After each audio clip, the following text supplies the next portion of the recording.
নিয়ে এসেছে কেন, কি ঘটেছে? দেখুন, আমিও জানলাম, আমিও সোশ্যাল মিডিয়াতে দেখে তবে আমি থানাতে আসছি।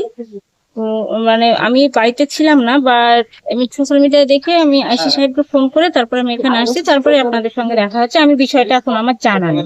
আচ্ছা, কদিন আগে একটা ওই আপনার হঠাৎ আজকে কি এমন ঘটলো যে পুলিশ ওনাকে তুলে আনতে বাধ্য হলো?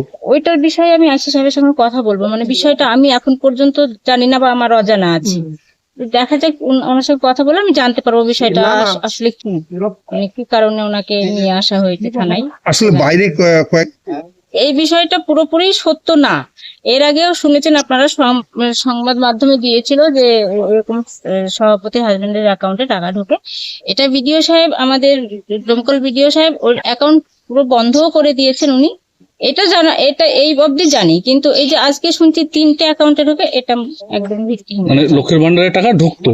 মানে ঢুকতে বলতে বিডিও সাহেবের কাছ থেকে আমরা জানতে পেরেছি যে ঢুকতো এই অ্যাকাউন্ট। কিন্তু আপনার আমি জানতাম না, কারণ উনি একজন সিএসপি চালাতেন, উনার হয়তো কারেন্ট অ্যাকাউন্ট ছিল, আরো অ্যাকাউন্ট হয়তো ছিল, কিন্তু কোন অ্যাকাউন্টে টাকা ঢুকতো আমরা জানতাম না।